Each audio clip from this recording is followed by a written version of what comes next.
Starting, please. She's on her way. No, we need you here, kid. Okay. Need a hammer. Uh, Need a gavel. let's see, She'll get here when she gets here. She's gonna be one. I guess the first You know, issue is. are we roll waiting call. on the realtor again?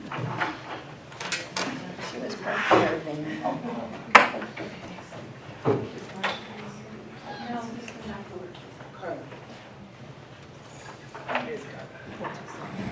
Shall we call the roll? Yeah.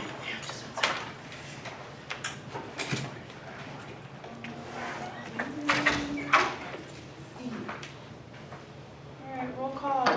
Member McGordy, Present. Member Weir, Here. CEO Angelo's here. Member Miller, Here. Member Riley, Here. Chair Bowman, Here. Member Myrtle, Here. Chair Barrage, Here.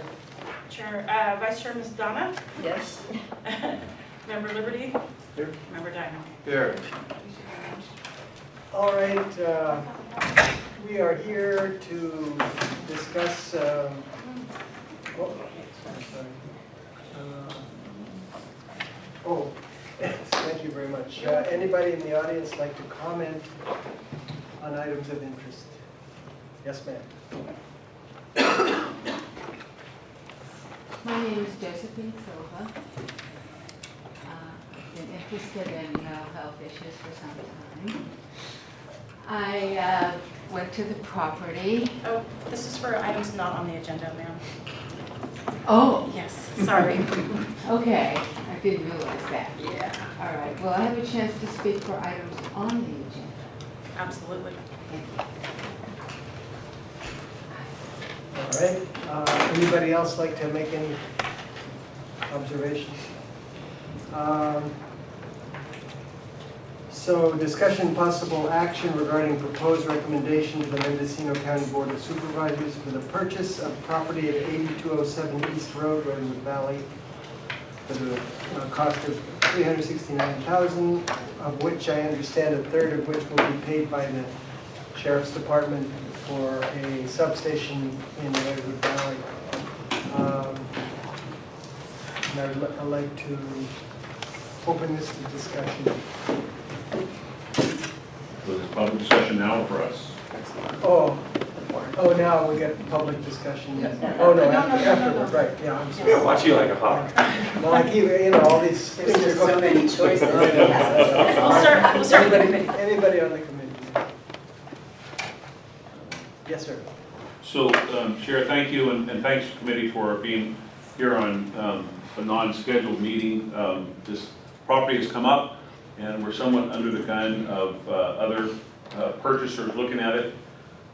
This is something that is near and dear to my heart because training first responders and mental health professionals and parents and nurses and teachers and so forth regarding the care and treatment of victims of mental health is very important to me. As many of us know who have had a chance to look at the property, it appears to be a well-built building. The utilities are in, of course we're not going through the permit process or anything like that.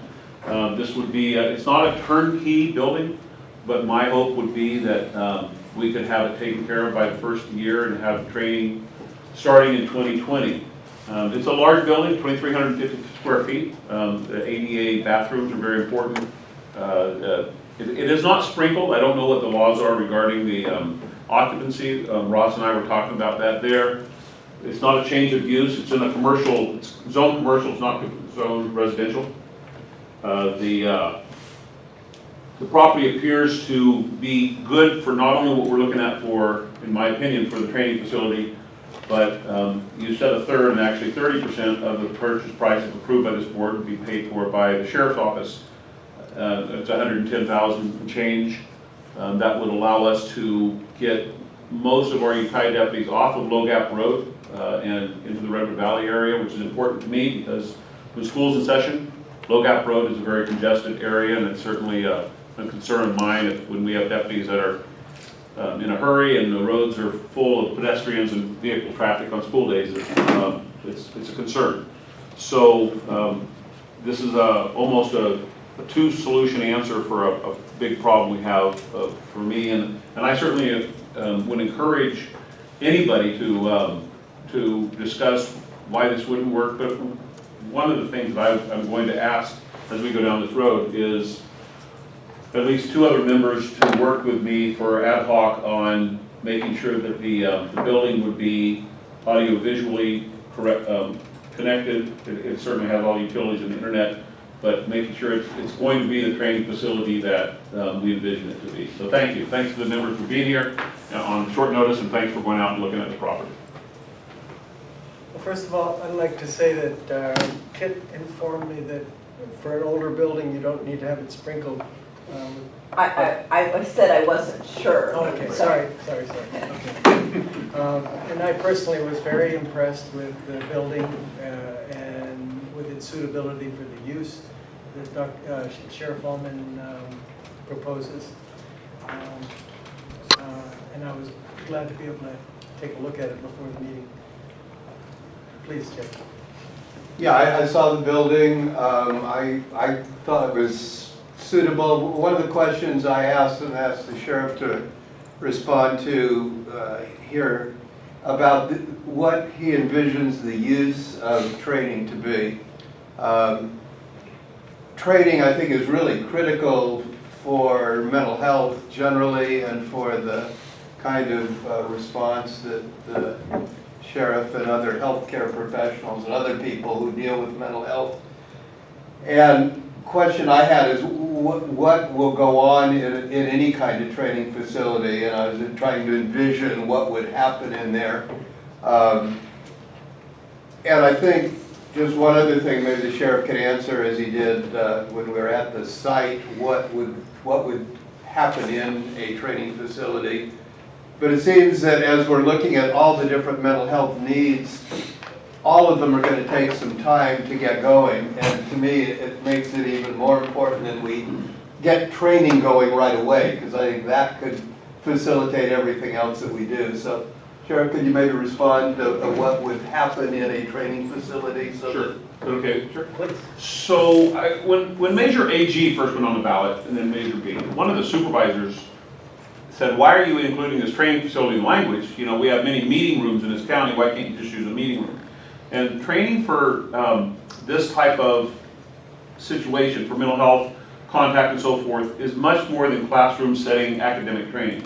It's hands-on, it could be pads out there, it could be, as in law enforcement we have equipment known as shoot, don't shoot. It's digital training that puts law enforcement and first responders in a situation where a person could be holding a gun, but in the next scenario, the exact same person could be holding a phone, and then after that, he could be holding a book. And so it certainly works with the first responders for analyzing every situation on its own face. But also, more important than that, it could be used for trainings in academic settings, such as NAMI meetings or behavioral health meetings. Certainly it would be a meeting room that would have the audiovisual capabilities. Basically, it would be top-notch. It would probably be the best audiovisually meeting room that government would own in this area. So it would suffice it to say it would answer most, if not all, of our training needs. And the parking lot is capable of handling that. I know there was one question, I think Jenny Miller asked what the occupancy of that, and that would only be answered by a fire marshal, but obviously the occupancy in a classroom setting would be different than if everybody was standing. So that's a fair question, and I don't know the answer to that. Did that answer your question? Yeah, just related to that is how much time do you see training for Measure B type issues going on? Is it once a month, once a week? Do you have any sense of how often that space would be used for this kind of training? I do. So let's talk about how often that training happens now. And we've had 2 of the CIP trainings this year, which have been a big deal. The first one was free. The second we had to pay for the same room in Redwood Valley. And so we're averaging 2 a year for this year. This training facility, I envision it being used weekly. I don't know about daily, but certainly weekly for once we get it up and running to have regular training. This is a regional training center. It's not just Mendocino County. And while there's not a business plan to make money offering these courses to out-of-county and law enforcement agencies and fire and ambulance responders, there's certainly a goal of mine not to lose money on the training. You know, during the CIT training, it was a very expensive training. It was very expensive. We paid $45,000 for both trainings, I think, probably for those. And those, a cadre of instructors, 100% of that went to the instructors. And so the cost of training would certainly be based on who we're hiring to be the instructors, you know, but the goal would be to use local experts and so forth. But at least weekly, and then some weeks there would be a daily thing. And maybe there's evening meetings for NAMI and so forth, or other mental health and health professionals to meet in. I don't think I'm going to call it a community meeting room, you know, for 4-H and so forth to meet. But it would be a meeting that Measure B would have oversight of. And as such, the Sheriff's Office, we do have our own training bureau. And while it's certainly, anybody else could say they want to do it, we have computer scheduling for our other training rooms. And if it was this board's desire, we would, through our training division, keep track of the reservations of who has it when and so forth, to make sure the keys are there, make sure that it's clean when it's not used, when it's emptied and so forth. What is CIT? Critical incident training. That's what we did for the first responders under Stepping Up initiative. Thank you. Any other comments? Oh, Shannon. I have a couple questions. This is the first time that this group has actually spoken about this training facility. It's really not addressed even in the Kemper study, other than as a line item in the budget. So I don't have a clear sense of what a training program looks like. And although the sheriff has expressed a need for this type of facility, I think there's opportunities to explore partnerships with our existing educational and medical facilities that might be a lot more cost effective than purchasing a building that we don't know everything about. We don't know what the cost of rehabilitation is. And I do have concerns about prioritizing this purchase over some of the behavioral health facilities that we talked about for the actual patients. I also have a question. You indicated, Sheriff, that the property is zoned commercial, but the information that I have from the assessor's office says that it's zoned rural residential. So that's, I guess, a statement and a question. And I know the realtor's here. I could answer that question. And also, I didn't see it on the MLS listing, but I guess I don't know how much demand there actually is for it.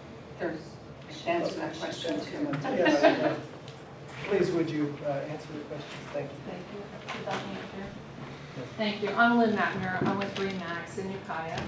And I too noted that it was commented by Tom that he thought maybe the zoning was C1, Okay. but instead it is rural residential, Okay, 5 acre I'm the same. minimum. And yet in that zoning category, there is availability to use just as you are proposing, due to the fact that a use permit would not even be required. Civic uses are part of the RR5 category. So he fits in, doesn't have to go through a specialized meeting in order to even get a use permit. It's a given within that zone, so we're good there. Let's see, another question came up as to fire sprinklers. And typically and as to my understanding, and of course that could be verified, but until we're spending a lot of money on the building, we could in fact trigger, by the amount we spend, some contribution towards both accessibility, ADA accessibility, and sometimes even fire sprinklers in the city. A change of use can sometimes trigger these things, so we'll have to verify that. But unless you're doing a lot of costly renovation, that may not even get in the way. As to its existing use for training, you know better what you wanted to do, but relative to the communication and the way it's being used now, they have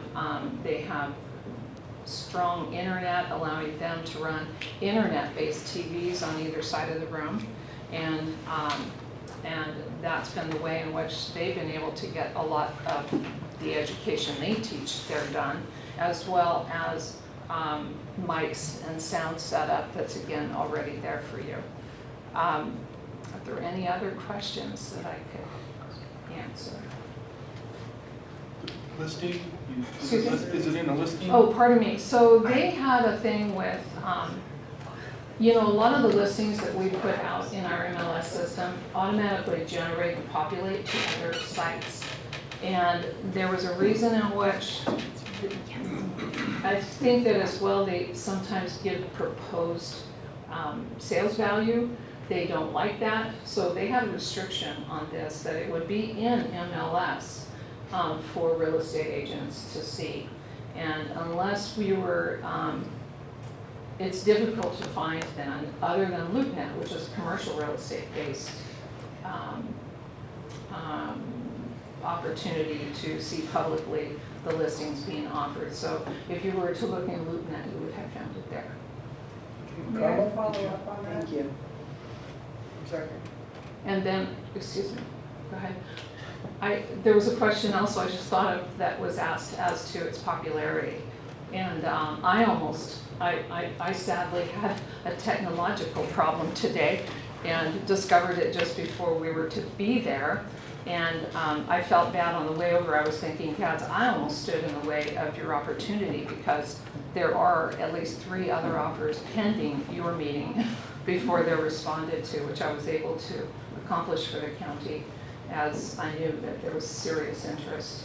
They were interested as well in seeing whether or not you would, you were going to move forward. And so we fortunately in a place where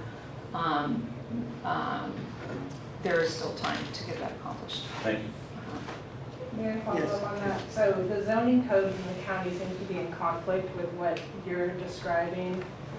Civic uses, including educational facilities, require a major use permit. It's a political process. In R5, Yes. I apologize if that's the case. I have that ordinance with me, and I thought that was a non-permitted use, so Specifically we'll definitely get to says the bottom of that permitted right in the now. RR district Oh, upon yes. issuance of a major use permit. Carmel seems to Yeah. have some What I information. wanted to say is that I've asked Nash Gonzalez, who is our recovery director, but also our resident expert on land use, to work with us on this. So apparently there are a lot of questions by this committee, and I appreciate Lynn's response. And as I'm sure everybody in here, Lynn knows the property better than the rest of us. However, when we talk about whether it's county ordinances, anything with land use, I always go to Nash for his expert opinion. So as we move forward, if we move forward, we could utilize Nash. And I don't know, Nash, if there's anything you want to add today, just based on the questions that have come up. And I don't know, Lynn, if you answered the question about maximum occupancy on the building. And going back to the zoning code, and I don't know where Shannon might be looking in the county, I see section 20.048.010 permitted uses. The following use types are permitted in the RR district. Section B, civic use types. See chapter 20.020 as well, and it lists several civic uses, including fire protection and police protection. Do you have anything, Nash? So, I know you just got called into this. I'm not, Can you go to the podium, please? Yes. first of all, I'd like to take a look at the property in more detail, take a look at the zoning to verify. But if we're going off the rural residential, if it's an educational facility, it does require a major use permit. That makes it subject to CEQA. So as far as fire and police protection services, if this was just a standalone substation or a standalone firehouse, it would be a permitted use. But when you start bringing different use types, that triggers the change of use and the change of occupancy. And can often trigger sprinklers and other Yes. improvements.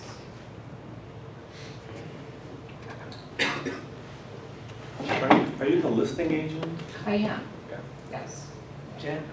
I don't have any questions, but I have some comments. First of all, as Shannon said, there was no previous discussion of this, although I know it's really important to the sheriff and I can understand that. However, I think that it's something that we need to include in our ongoing discussion, since we didn't think it was important to have a meeting 2 weeks ago, and yet this is a crisis and all of a sudden we need to show up. So if it's considered an ad hoc committee for this purchase, which is now crisis planning, why have we not had an ad hoc committee before to discuss this whole project? I've heard of 2 previous considerations of a place for this that were kind of like rumors that some people knew about, some people didn't. And so I'm really hesitant to make this an emergency decision because I think that's when we get in trouble, especially considering that we didn't understand the use permit and all of that thing, but here we are. Finally, I'm wondering about community input because there was such a rouse about, considering Howard Hospital in Willits. My understanding is there are already traffic issues with that site that I've learned from people who live in that community. And if that was the reason that we don't want to have it on Logat, then why is it being considered in another place where there are traffic issues? So those are my comments. Thank you. In excess of 70% that's being asked right now, how much of a commitment are we going to have to fund out of Measure B to modernize this business and to operate this training facility budget-wise? The only thing I wanted to say, because everybody's talking about occupancy, right now they have 120 seats in that. There might be 118. I had to run out before I could get the full count, but it's right around 120 seats. Sure. So to Mark's question, it's a fair question. I think that, let me tell you the history of Measure AG. Measure AG said 10% of mental health funds, the funds derived from the TAC to be used for a training facility. Now Measure B, when it was written, that was taken out. It didn't say 10%, it just said for a training facility. So certainly it wouldn't be the 10% of $3 million or something. As many of us know from listening to the costs of whether it's the Orchard Street project or rehabilitating Old Howard Hospital in the millions of dollars before a shovel hits the dirt. And this facility, so it would cost the Measure B committee around $200 and some thousand dollars, and the sheriff's 200 and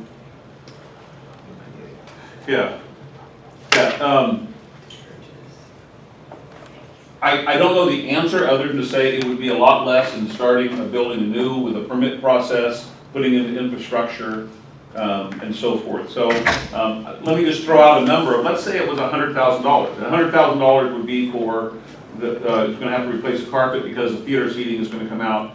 The electronic audiovisual equipment, I believe it's ADA compliant. I believe everything appears to be ADA compliant, including the parking lot and so forth. So while I don't know the specificity of the answer, I can certainly say it would be a lot cheaper. It's a lot cheaper than if we were starting on a bare piece of ground to start again. And as far as other opportunities go, I know that I've spoken with the college on many occasions, and while the college has said they're certainly interested in having conversations about this, the only meetings we've ever had are when I ask them if they can meet. Their interest is only if we go to them and talk to them. There doesn't seem to be an interest on going the other way, and I would welcome them being here at the meeting. And as far as a short plan meeting, I think I was one of 2 people who voted not to cancel the June meeting, and I think Jed and I voted no, and other people voted yes, because I believe it is important to have these meetings and talk about it. And while this topic hasn't come up on other agendas in the past, it's because there has been a very strong desire of getting mental health facility in this county and improved services. But the training is not something we have to wait for 5 years to get. And when I say 5 years, I think all of us wouldn't be surprised if we had a blank piece of ground and started a new building now and going through the public project. 5 years wouldn't be a surprise to anybody if an expert came in and said it's going to be 5 years before you can use the building. And with this building, we could have training starting in January of 2020 of getting the training going. And people-to-people training is going to help us with our mental health problem even more so than a brick and mortar psychiatric health facility even though I'm a very strong proponent of a psychiatric health facility. This is the training that we need to get a facility, and we need to be known for delivering a final product of training to first responders and other mental health professionals. So these are good questions. I'm glad we're talking about them. Thank you. Ms. Riley?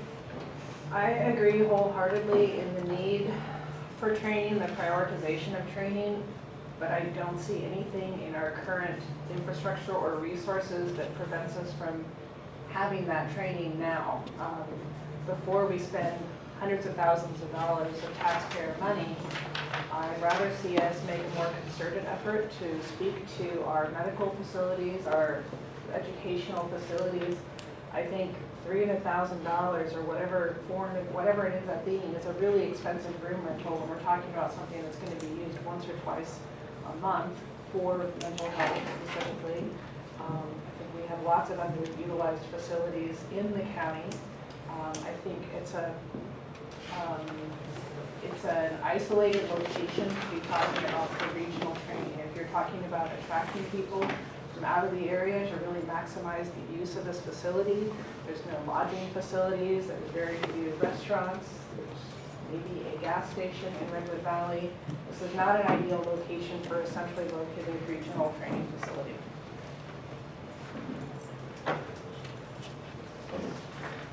Vote. I'm sorry, Ross, okay. So I want to start with, I might, a full disclosure, I've talked to Tom about building a substation out at my place, at the old Bayside site, sorry. I don't think that constitutes a conflict, but Kit can probably answer that. I'll say it again. I heard it. Okay, so I don't think it constitutes a it conflicts me out, but I just wanted to be full disclosure. No, I don't see that would. Okay, so, and of course, I support my friend and our beloved sheriff, Tom Allman. Always have, always will.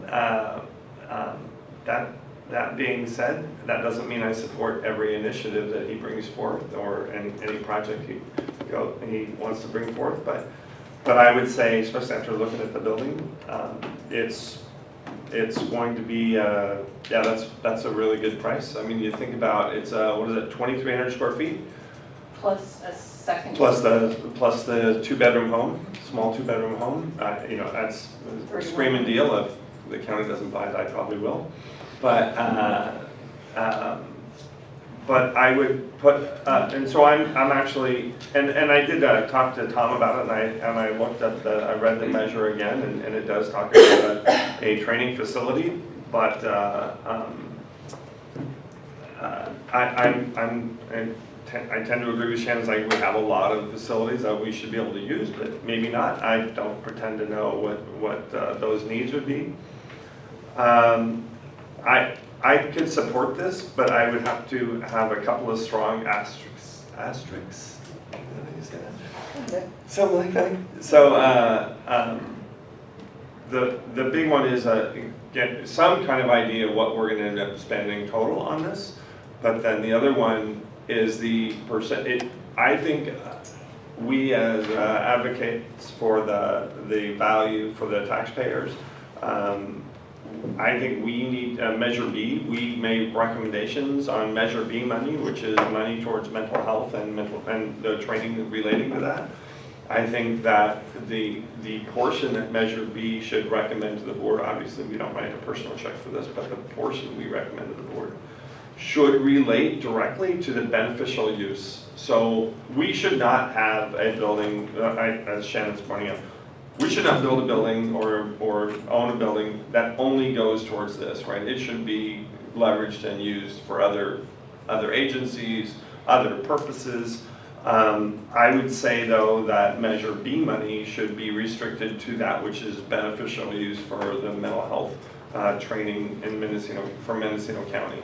So as long, I'm supportive as long as it relates proportional to its beneficial use to Measure B, could be 10%, right? I mean, if we're gonna use it twice a week, and it could be some it's gonna be some percentage less than 100. But it could, who knows what that number is gonna be, so.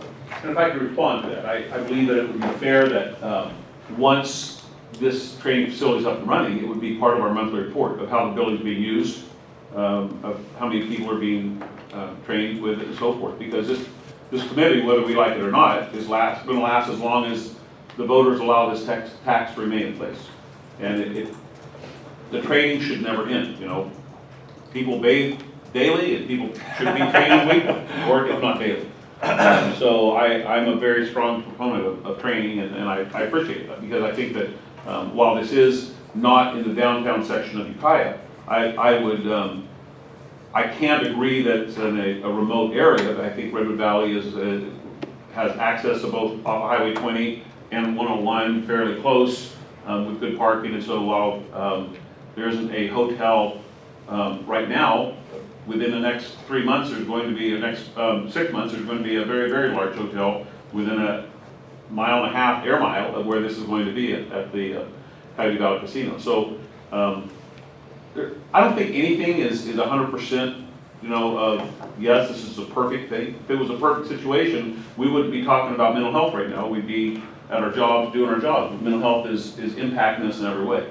And it impacts me as much as it impacts Dr. Miller over there. This is a day-to-day situation, and we're working hard to improve not just the delivery of mental health services to the victims, but to improve the training to the responders for their safety and for the quality of life of our mental health patients. Thank you.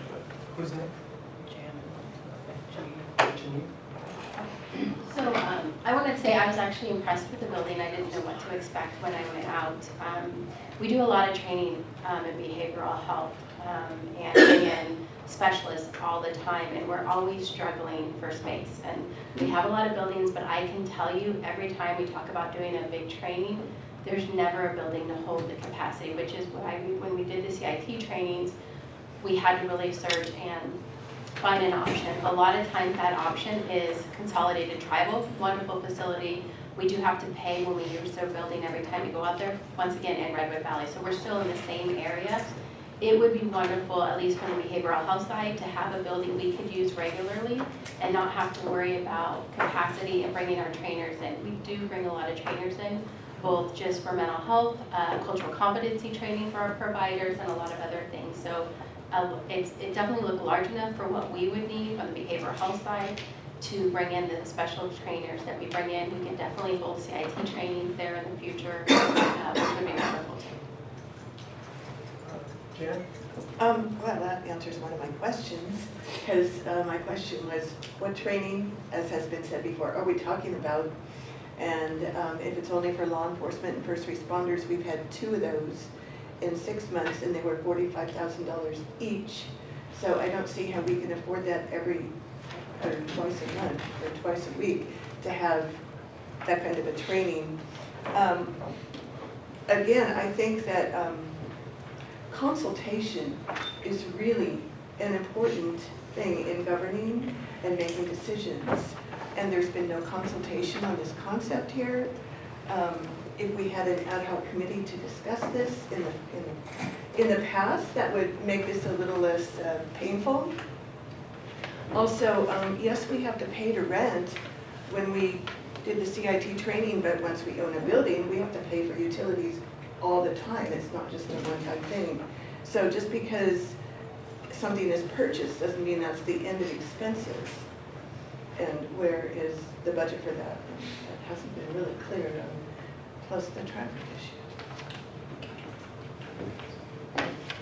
So, thank you. I just wanted to respond. I mean, my role here is just to make sure we're following what the law says. And of course, when you read the law, when you read the law, the very first part of this law in terms of Measure B was this idea of a training facility. Sorry, I've got it on my phone. That's why I wasn't listening to the last. It does say a regional behavioral health training facility to be used by behavioral health professionals public safety and other first responders. And that is, section A of the law in terms of what the purpose of the Measure B funds were for. Carmel? Thank you. Government gets criticized for how slow we move. And there are times that we do move slow. And there are times I think we move at lightning speed for government. And when we talk about not having discussions about this particular property or the training center, it is, unless I'm wrong, I believe that what Measure B, what that initiative says is up to 10%. Is that right? No, Use- Okay. So basically, we can spend whatever, but it's very clear that the voters voted in a training center. That was part of this initiative. So, I personally have struggled with spending money on a training center. But also, I would agree with Dr. Miller that when we go to get a room for a training, it's a struggle. And this room that we're in right now is a room that we consistently use for training and for meetings. When we want to use the conference center, we pay anywhere from $250 to $1,000. And even if the city waives that, which they have been gracious and have waived, we can't ask them to waive it twice a week or twice a month. So when you look at space within the county system, we don't have a lot of space. And so if we were going to actually set up a training plan, I'm not sure where we would do that, just because we don't have a lot of space. As far as my initial comment about the glacial speed that the county moves in or government moves in, the challenge here is that the sheriff found a piece of property that really looks ideal for this training center. And in my opinion, the price of this property is really good, and it would be advantageous for us to pick up a piece of property under $400,000 or approximately $400,000, and then even if we had to spend, twice that, which I can't imagine, to bring it up to where we wanted it to be, it's still a good price. I agree with the sheriff. If we were looking at going from the ground up, I don't know what it would cost us, but it would probably cost us more than $400,000. So I guess, in my opinion, the question is, do we want a training center? Do we want a separate building? Do we want to make this into a training center that could be utilized not only for Mendocino County, but regionally, and that would assist us in paying for speakers coming in? I think how often we use it is a question, but I can see, it's one of those things that if you build it and you have it, I think we would use it regularly. As far as the sheriff's statement about approximately 30% being county dollars, I agree with the sheriff that we need to be very fair and we need to obviously follow the law. What's going to be Measure B and what's going to be county money. And we have talked about this. I don't think there's any problem there. So, I guess my opinion is whether we like it or not, it is in the initiative that we have a training center. It doesn't say we go out and build $1 million training center, but really, what's the quality that we want for a training center?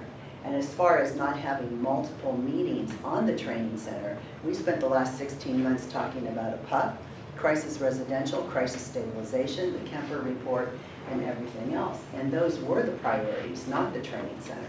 But the fact is the training center might be the easiest part of Measure B to actually implement. And, you see a piece of property, this piece of property is going to go really quick. Based on what happens in this meeting today, I have no doubts this property is going to go into escrow with this week would be my guess. There are multiple offers. And I've talked with the realtor too. So, we make a decision or we don't. If we, if we decide that we want to talk about this next month, we can continue to talk about a training center, just like we've talked about the other programs that we want to implement, but we won't be talking about this property because this property will be gone. I don't even think Ross will be able to make an offer because I think there are 2 other offers. So you might as well forget it, but anyway, so I hope that we can make a decision on something today. Thank you. So, in the zoning, from what I read, it says educational facilities. Is a training center considered an educational facility, or is it vocational training for police department? All right, so that's one question. Another question is the behavioral health director and the sheriff think this facility is needed. It's in the Measure B. If they think it's needed, I support them in moving forward with it. One thing that I don't want is to have this come at the expense of having the mental health facilities that the Kemper report and everything else has been pounded upon. So again, I ask this question, how much money is going to be required for ongoing training expenses out of Measure B? Because that's what's critical in the long run. If I may, through the chair, the training center can also be a component of the police and fire protection services facility. So that is a permitted use in the RR5. Okay, so I said earlier it's a standalone, but just like the sheriff's department, you have training facilities within the sheriff's department. You have ancillary uses within the sheriff's department. So it could theoretically be possible that you can do this under the fire and police services. But again, we start looking at other uses that start coming into this. We have to look at it much more closely. So ideally, in order to really come up with a decision of what is it, we really have to divide up how much of it is going to be for what type of use. But police and fire is definitely, per the code, unallowed use in the RR5. Thank you. Ross? So I have a couple of comments. So one of the comments would be relating to, we haven't really vetted this and everything. It's like, so if we decide to vet this, then we're really deciding not to buy that property. Just to make sure we're clear on that. This is like today or not. So you gotta ready, fire, aim sometimes. And this committee's not really great at that so far. I have a question. Could you give me a sense of how much that you've spent in renting space for training? So we're not talking the $45,000 to put on the training, but you guys rented space. And maybe you could also answer the same question, like, how much have we spent on space rent for training? Because you do have to do this cost-benefit rate analysis, right? You have to say, well, this is how much we spend currently, and if we rented at Full Hill, which Shannon would love this, if we rented the conference center at Full Hill, what would we spend if we just rented every place? And I get Tom's putting his thing up because he's saying we can't rent space because we need to have some permit, and I get that. So we have to. Do you know how much you spent? I wouldn't be able to say how much off the top of my head, because I think there's two things I'd have to look at. How much we paid to rent the space. Sometimes we're able to get people to waive it, but not always. Our behavioral health advisory board meetings, sometimes we actually have to pay for them to have their meetings at different facilities also. But sometimes what happens is because we can't find a facility that has opening on that day that can take the capacity, then we have to pay the speaker twice or 3 times to come back to fill it. So it's a combo of not only just rental space, but did we have to have that training more than once to accommodate the number of people we needed to get trained. One thing that is required by the Department of Healthcare Services, which is who licenses us to bill Medi-Cal, is specific trainings for behavioral health staff. So we're required both for behavioral health and substance, so for mental health and substance use disorders training, we're required to produce so many trainings per year. And every staff and provider, so every contracted provider has to attend these trainings.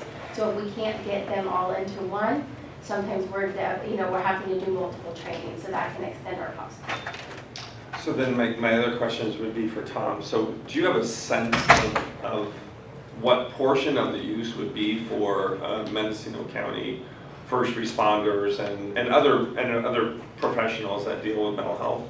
Like what percent would that be? And I'm just looking for a very broad brush. And then the other question is, what do you think is what will be all in, what is that project? Is that $1 million project? Is it a $500,000 project? We're talking a total of 260, right? Existing, or 360, count the whole thing, but a total of 360, some of which the sheriff's department will pay for. But what do you think all in that thing is gonna be? Fair question. All in is under $500,000, including the shoot, don't shoot electronic portion of it. I want to talk a little bit about her answer regarding that, because I agree with everything she just said. But one point that has to be important is sometimes we don't have trainings because we don't have space. And the other thing is our training room for such things as perishable skills, law enforcement goes through perishable skills, whether it's mental health, one-on-one contact, or so forth. Our training happens in the same room as the county's emergency operations center. And so if the EOC has been activated, all of our training is taken off the board. We don't have the training. So it's, obviously training takes second fiddle to an ongoing disaster. And the fires we've had have kept our EOC going for 2 months at a time. And so we either canceled training or split the training up, and as the doctor said, paying an instructor to come up twice because we have to have smaller rooms in training. So, but all in is certainly under $500,000 of getting the, basically they're. I love your optimism, but I'm really challenging. No, we're on video, so I'm you know, one of the things about a mental health training facility, it's a cool phrase, mental health training facility. There is no such thing in California as a mental health training facility. I've looked. And so we don't have a model to look at and says, well, we want to build one just like yours. What this is going to be is a model where other counties are going to say, we want to build one just like Mendocino County has. So it's going to be a facility where I don't even think as a brain trust, we can come up with all the applications that it's going to be used for.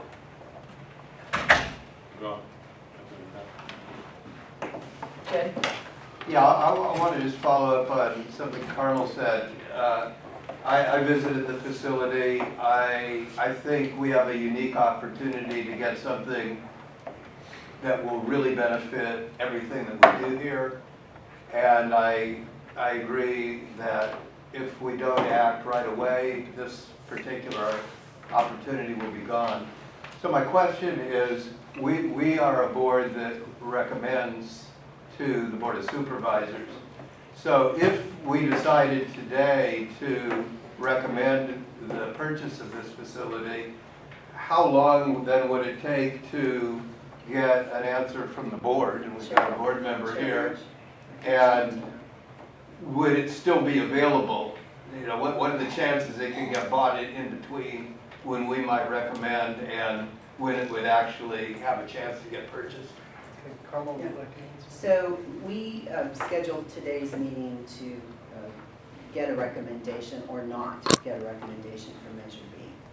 This is scheduled on the board agenda tomorrow in closed session, as we would do with any real property issue. The goal was, if Measure B wanted to make a recommendation to purchase this property, we would go forward with closed session. If Measure B decides not to make a recommendation to purchase this property, this would be it. So, if Measure B makes a recommendation, we bring that recommendation to the board tomorrow. If the board gives us the approval to go ahead and move forward with the purchase, the realtor gets a letter on Wednesday, and we should be able to open escrow. So, that is the lightning speed that government can do. That's what I wanted to hear. Thank you. Lloyd? Yeah, still not sure if the question's been answered. I'm hearing that the use permit would allow for police and fire. I'm not hearing the word behavioral health training. Would that be a use that we could go with without having to go through the permit process? Seems like, you know, we need the answer to that question before, and I want to also add that I feel, I looked at the building, looked at the property, I feel it's a great value for the county of Mendocino, and I think it would be kind of foolish to let it slip, but I understand everybody's concern. But I'd just like to get, I think we need the answer to that behavioral health training. Can we do that at this facility without having to go through the use permit process? I don't know, Kit? Is that? I would Yeah, flip Nash to is- Nash. Nash is here for this reason. So if I may, through the chair, the police and fire facility is a permitted use, does not require a use permit. When we talk about major impact facilities and utilities, that's a catch-all that covers everything from hospitals to training facilities to schools and so on. That does require a use permit. So that's why we need to look at how this is going to be structured.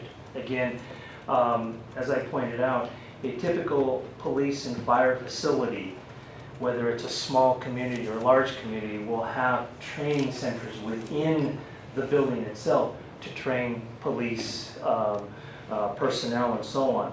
And I think of these facilities as individual classrooms. It's no different than what you see here on this campus, where you have conference room A, B, and C, and so on, that can be used for training within the umbrella of the police and fire. But then when we start talking about other uses, that's when we spread out into the use permit. And again, without having more information about the property and the parking and so on, it's really hard to answer that question. But if this was a facility where, and again, I'm going to use the example of the existing sheriff's facility. You have classrooms or office space that you use for training. That in itself is an ancillary use of the primary use. But when you start going in outside of that umbrella, then we start moving into a different type of a facility. And again, it triggers change of occupancy use, again, where sprinklers may be required, certain upgrades need to be done, and so on. But that's just going to depend on the use. Do you have any idea how long that process is? If you're looking at a use permit process, you're probably looking at about 6 months, maybe 4 months. And again, it's all primarily due to preparing a CEQA document and then doing the public noticing process. And how much cost does that have? I mean, is it As far as time and so on, well, again, there's building permits and so on that may be, and I don't know what the cost of the actual work is going to be. And when you say CEQA, the only time I've heard that before is having to consider an alternative site. This is a type of site that you could likely do a negative declaration, and you basically have to address any negative impacts. And so you would not necessarily for this type of a facility, because you already have an existing building that you're just going to repurpose it. And it's such a small scale that typically when you're dealing with churches, they already have some sort of educational component built into it.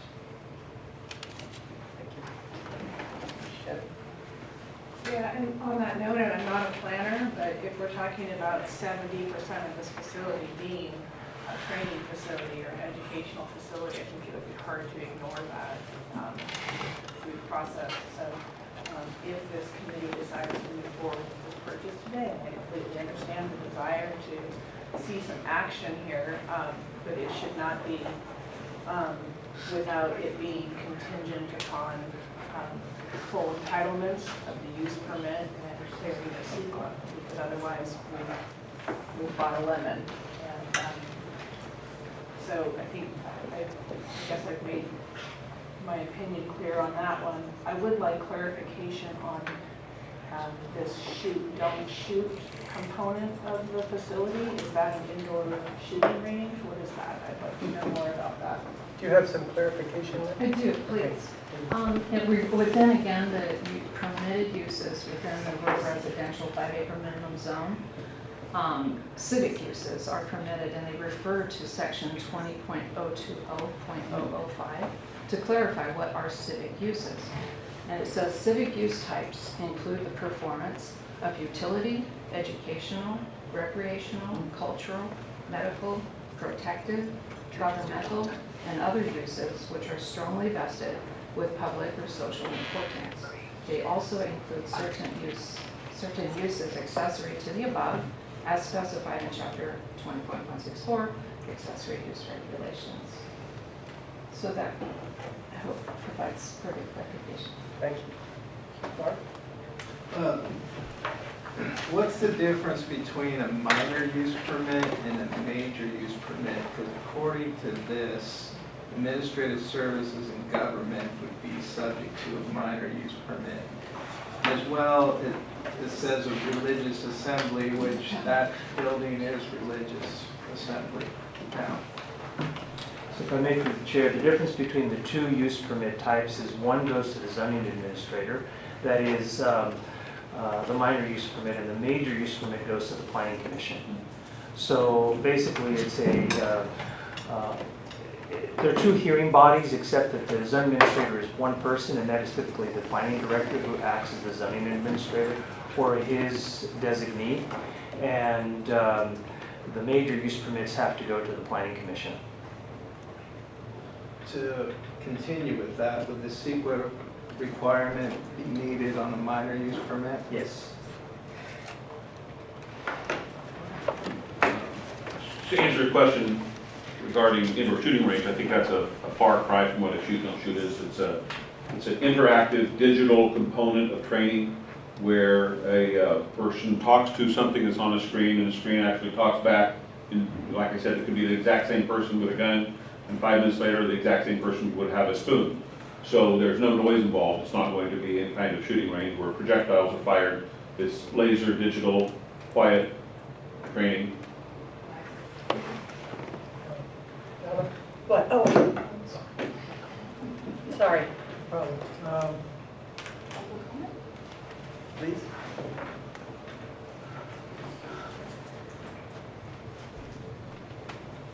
I saw the property and I thought it was a great deal. It's really lovely. Would you repeat your name? Josephine Silva. And I'm really, really in favor of having a training center. And this obviously could work. But one thing I did notice, with all respect to you, Sheriff Allman, is that the small house, which is 2 bedrooms, I walked into and found that as you go in, there's like a living room, small, that's open to the kitchen. And the kitchen has washer and dryer cabinet. And then you walk to the bedrooms. There's a bathroom, large enough actually, it seemed, for even a wheelchair. And there's a larger bedroom, and then there's a smaller bedroom now used as an office. There's a patio in the back. Connected to it is a garage that could be used differently. What struck me about this property was that would be perfect for a CSU, and it would be available very quickly.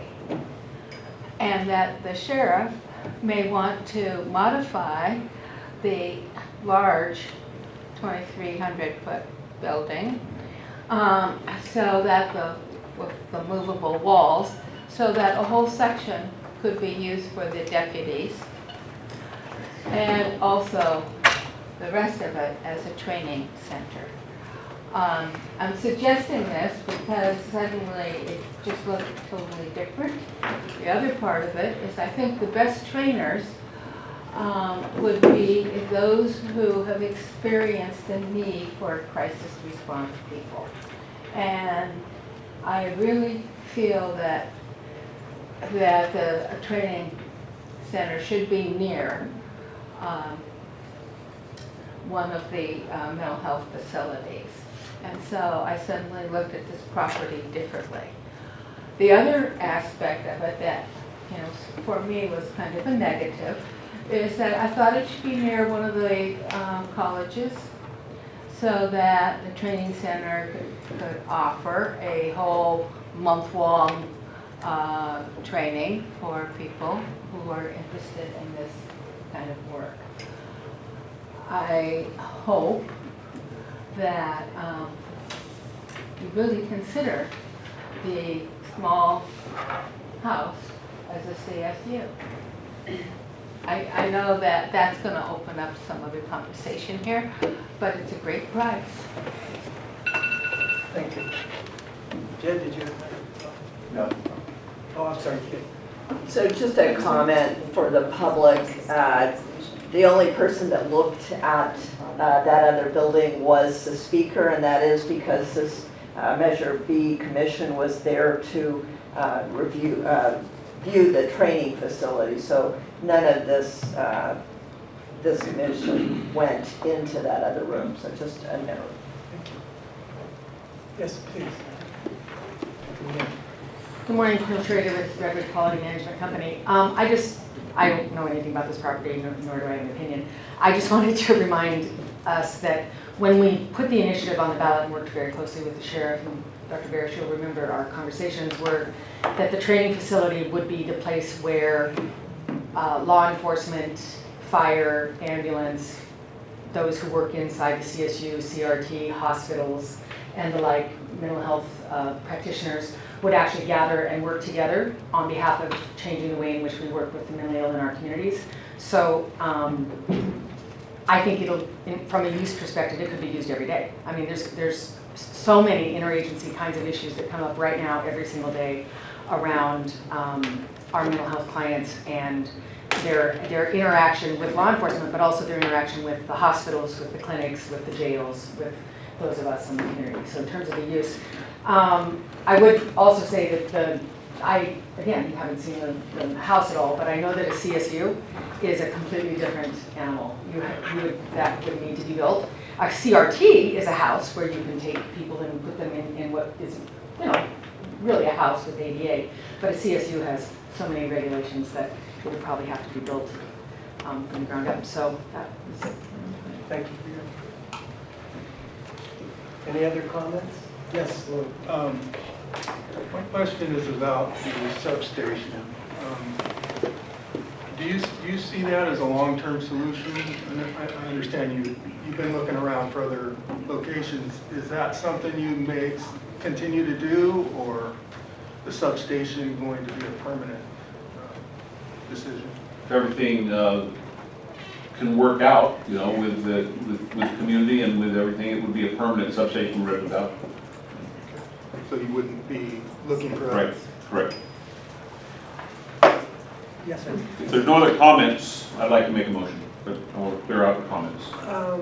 I had one question, and that is for Lynn. I don't know how serious the remaining questions are as far as use permit, et cetera, to influence buying the property or not, but I guess one other possibility, and it sounds like this is more and more remote, is to whether we can have a contingency as to whether the contingent on the use would be covered. Absolutely. Yes. I'm sorry? Oh, I'm sorry, we seem to have a screen. A light show going on. Light show reason. It's 4th of July week, okay? So that's, I guess that's just another option.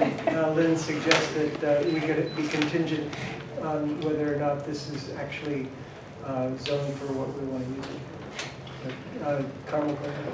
Well, the only thing thank you, Chair Brush. I wasn't certain what you were going to say, but this property is in the unincorporated area, so it is within the county jurisdiction. So as far as working with our planning department, I can assure the Measure B committee that the planning department will move this to the top of the list if there's any work that needs to be done, whether, for whatever reason it would be rezoning or continue CUP or whatever. I can assure this committee that this will be a #1 priority of the planning department. Thank you. Sheriff Holman. With no other comments, I'd like to make a motion. I just want to make sure there's no other comments. Okay. Any other comments? All right. I'd like to make the motion that we support this idea. We recommend to the Board of Supervisors, we send a recommendation. Wait, you're gonna have to slow down, sorry. So the last paragraph on the agenda summary is it's recommended that the Measure B committee approve the recommendation to the Mendocino County Board of Supervisors for the purchase of this property to be used as a regional behavioral health training facility / sheriff's office substation at the next available Mendocino County Board meeting after today's meeting. And I encourage our committee to support this, which the voters have told us they support also. Thank you. We have a motion, is there a second? I second. Motion and a second, discussion. Yeah, I would again encourage the motion to include, I know the realtor has said that this would be okay. I think it's important that it be part of the mission, that the recommendation to purchase is conditional upon the approval of entitlements and necessary sequel. Maker of the motion supports that. Thank I'm you. sorry, can you repeat that then? So the recommendation of purchase is conditional upon full entitlements and CEQA, I don't know, clearance, what's the appropriate term? I think if you just say, subject to securing of all required entitlements and preparation of appropriate secret documents. With that, thank you very much.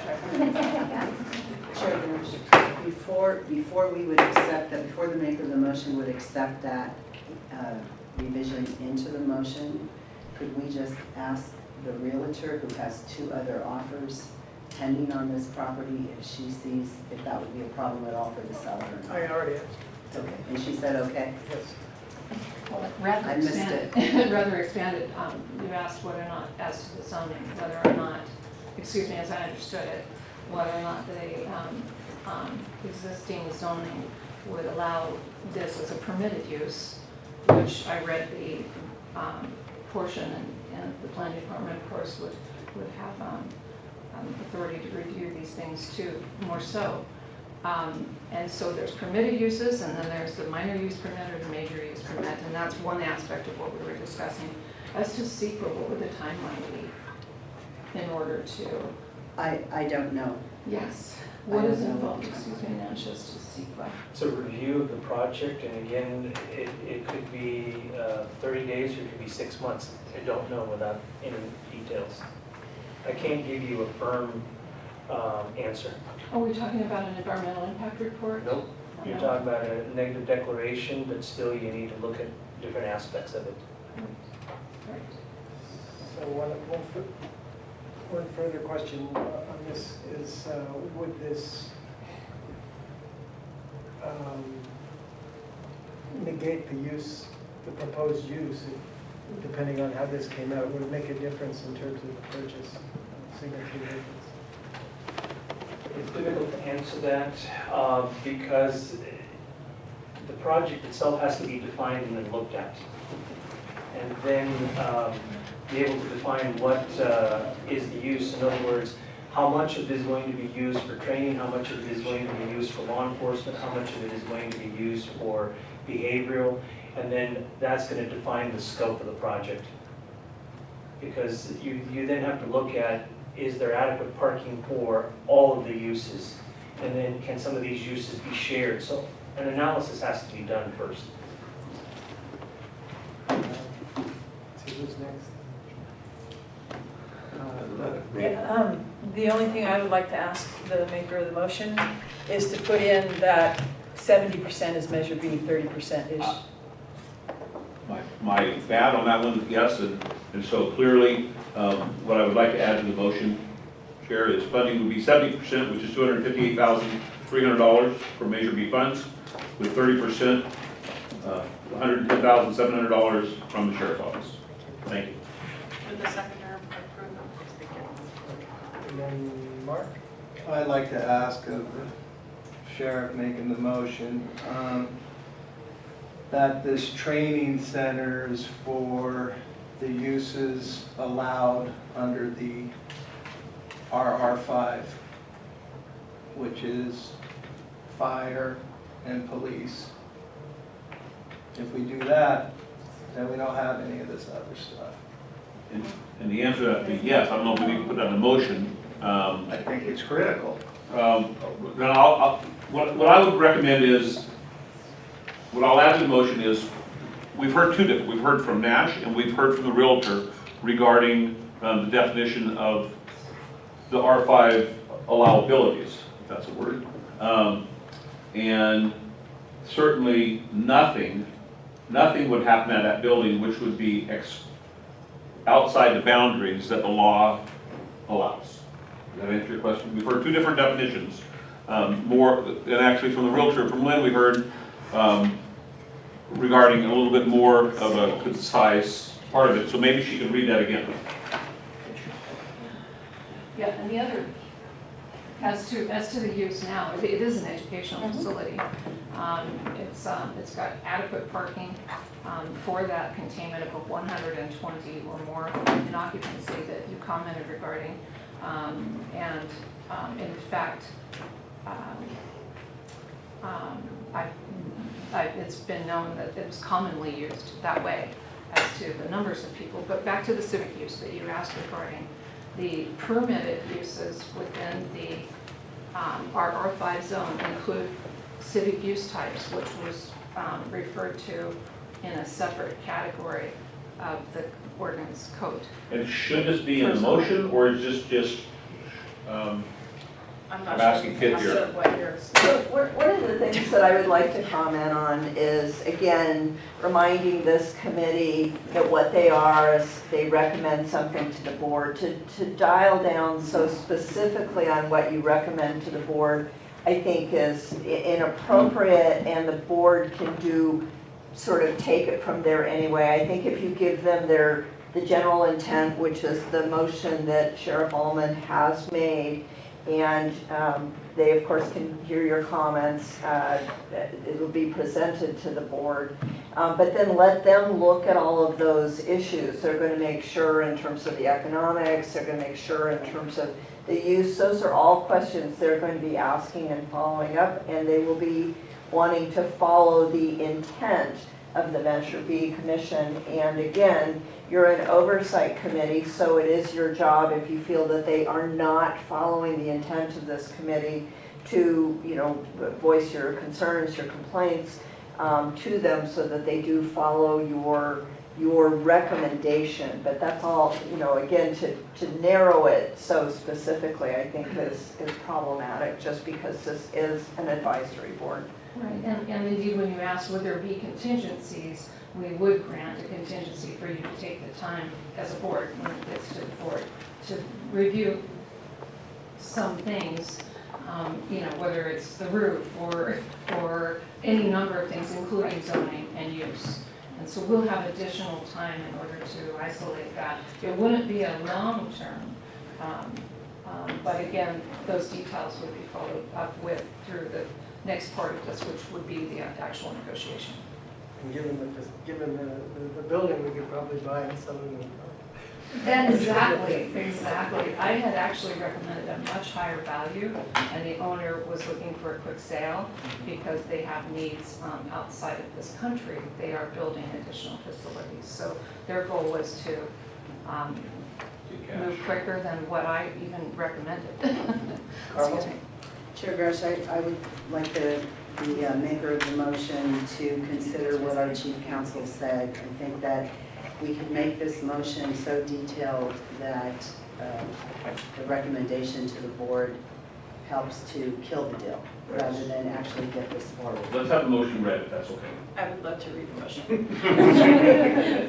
I have a motion by Sheriff Ullman, seconded by Member Diamond, to approve a recommendation to the Mendocino County Board of Supervisors for the purchase of this property to be used as a regional behavioral health training facility / sheriff's office substation at the next available Mendocino County Board meeting after the July 8th, 2019 Mental Health Citizens Oversight Committee Measure B meeting. The recommendation of purchase is subject to securing all required entitlements and preparation of CEQA documents. Funding would be 70%, $258,300 from Measure B funds, with 30%, $110,700 from Sheriff's Office budget. I think that answers your questions. I guess, given that this property is desirable and has a couple other offers pending, I am concerned that we could scare the seller, and I understand what Lynn is saying. I am concerned that we could scare the seller, just based on the language that we have. I think when you know, we know that as a government entity, there are regulations, rules we need to follow. There's no doubt. We never purchase anything without doing a full-on inspection. That's not a problem. If I was selling this property and somebody talked about we can't do anything until we have everything cleared with CEQA, whether that's accurate or not, I don't know, I might go to the next seller. So if this committee really doesn't want to purchase the property, then let's just say it. So I am really concerned about that. I am the purchasing agent for the county. I am the one dealing with Lynn, also bringing this to the board. Is there any way that we could change that motion where it isn't so daunting? So the part of the motion you'd like to change is the added on that it meets all, read the last part that you added. I think the part you're referring to is the recommendation of purchase is subject to securing all required entitlements and preparation of CEQA documents. Can I put all reasonable required documents and so forth? And listen, even if it's a minor use change, I don't see this taking an exorbitant amount of time. And if the realtors heard the motion, are you satisfied with the motion? No, I would prefer, again, you have competition, and I'm not, and of course we have to do the right thing here too, I understand, of course. I understand. But as to CEQA can take time if an environmental impact report was required. That's traffic studies and. Can she step up so we can get Oh, excuse me. I'm alert. CEQA, if it was required, could require such things as environmental impact reports, and just engineers to get that done, might take 60 to 90 days. So we would be offering them to the seller that we may need as much as 90 days or 180 days, or whatever it might take to get that all finished. But what instead would be preferred is if we had a contingency of, say, in this negotiation, as we would be talking later, if hopefully in 17 days we can learn that we need one or not, then if we were required that, if the planning department decided that was necessary, then in that 17 days we would learn that and then need to go back to the owner and say, could we have that additional time? I would prefer going that direction than walking in. I'd like to get you in contract, and then once there, if that were required, we either ask for additional time and get it, or we again might not be able to pursue this property, because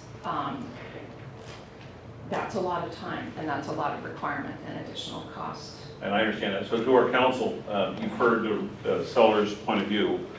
What wording would be appropriate for the motion to accept this? So I would suggest that we go back to the original motion that is here with the addition that was requested of the 70-30 piece and remove all else, and understand, again, this committee should understand these are all of the things that the county has responsibilities for, will follow through on, I believe will take care of.